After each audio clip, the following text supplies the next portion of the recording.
Hey everybody, Arnaldo here, broadcasting from Fidelio's Frequency.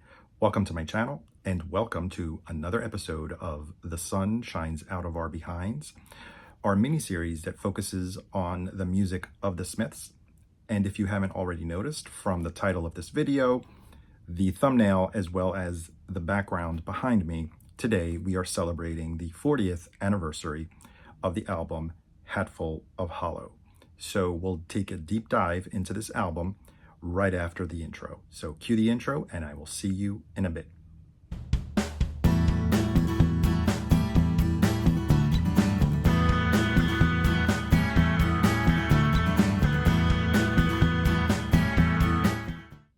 Hatful of Hollow was released on November 12th, 1984. It is the first compilation album released by the Smiths, their second full-length release altogether, and the second release by the Smiths on album format in 1984. Yes, just 9 months earlier, the band released their self-titled debut album in February of 1984. So you're wondering, why did the band follow up their release 9 months later with a compilation album? Well, there are a few reasons why. One of the reasons was that the band were not entirely satisfied with some of the versions of the songs that ended up on their debut album. They felt that the production fell a little bit flat in some cases, and that the songs, those versions, did not do the songs justice. Add to that the fact that the band had done some sessions in 1983 at the BBC that were circulating amongst fans as bootlegs and being sold at their shows. They also felt that some of those versions were actually better than the ones that ended up on their debut album. And third, they had some really strong B-sides that they wanted to highlight, so they figured, let's add all of these together and release a proper compilation album with songs that mostly were available in different versions on their debut album, but also many songs that were only available as B-sides. So let's dive into the 16 tracks that are on this album. Of the 16 tracks, 10 of them are BBC sessions, and the remaining 6 are a mix of A-sides and B-sides from some of their most recent singles. Now, the Smiths were guests on the John Peel Show twice, in May and in September of 1983, and they were also guests on the David Jensen Show twice in July and September of 1983. So starting off with the John Peel Show, which was their debut on BBC in May of 1983, the Smiths performed 3 songs in May: Handsome Devil, Reel Around the Fountain, and What Difference Does It Make? Now, What Difference Does It Make? Reel Around the Fountain ended up on the debut album, but I feel that the 2 versions that are included on here, especially What Difference Does It Make, is probably the best version out there of that song. The version of Reel Around the Fountain seems a little bit more upbeat and not as soft and maybe a bit dreamy as the one that appears on the debut album. The Smiths' second appearance at the BBC was on the David Jensen Show, and that was in July of 1983. They performed 2 songs.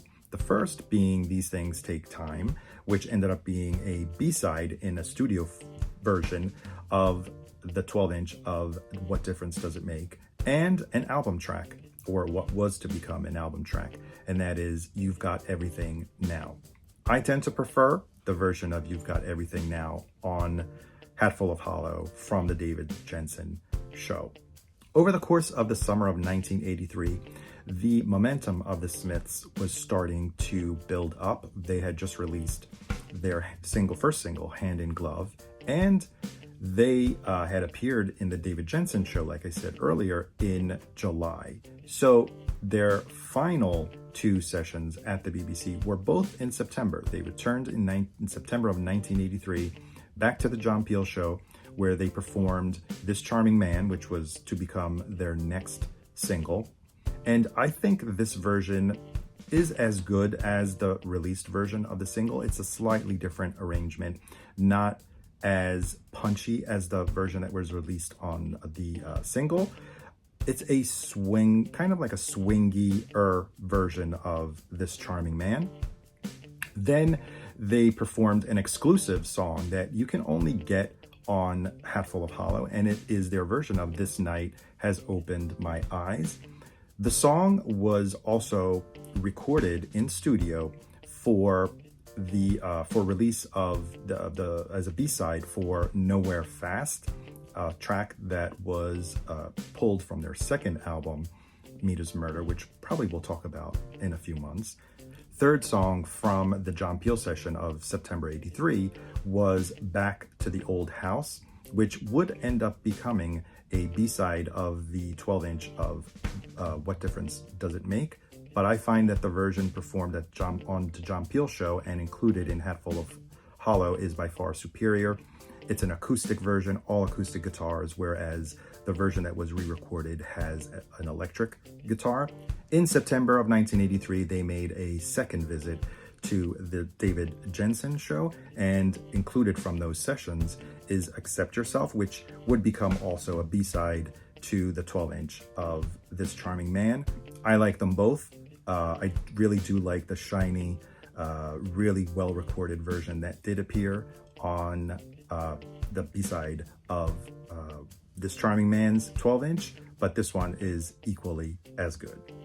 And now let's get to the A-sides and B-sides that were not BBC session songs, starting off with the inclusion of the original version of Hand in Glove, their debut single, which appeared in a remixed version on their debut album. I find the original version from the single that has the fade in superior to the version that was polished up on the debut album. And to round off the album, we have the inclusion of the A-sides and B-sides of two of the most recent singles that the Smiths released in 1984.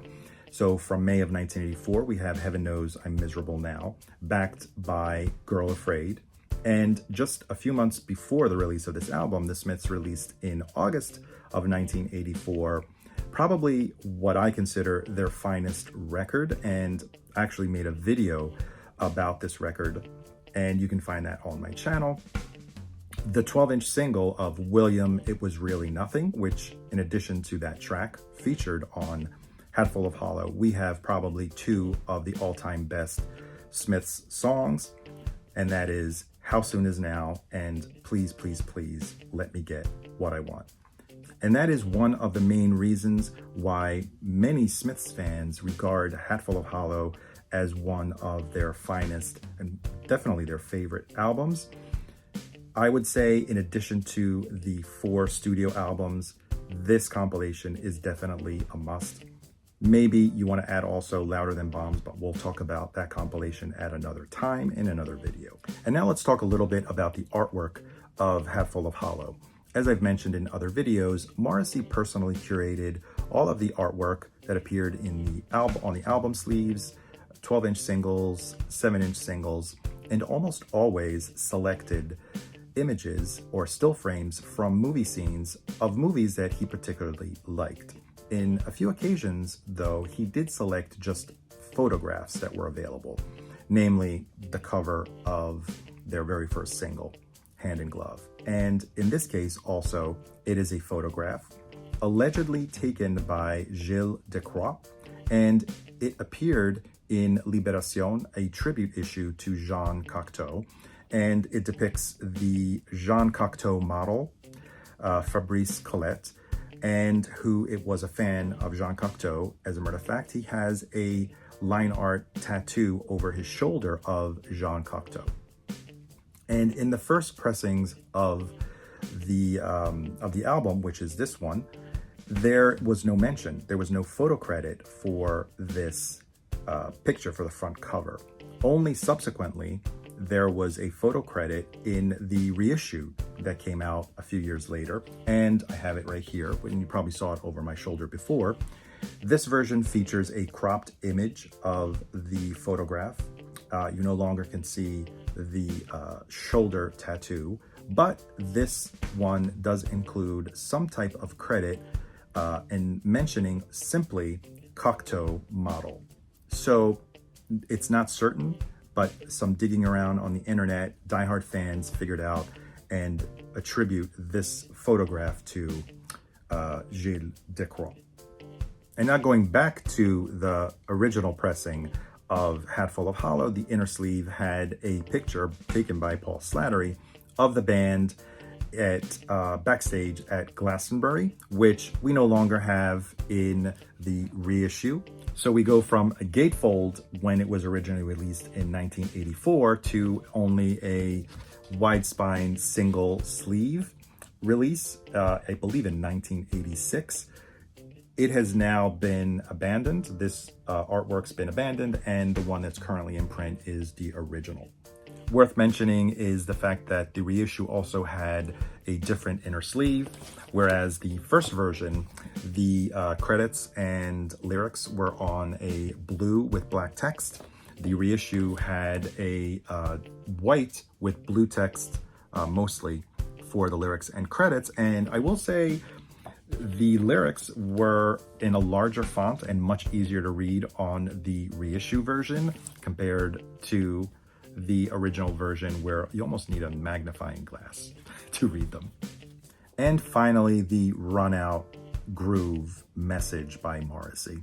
The A-side of Hatful of Hollow features the same phrase or quote that was on the William It Was Really Nothing run out, and that is the impotence of Ernest. That's a play on word.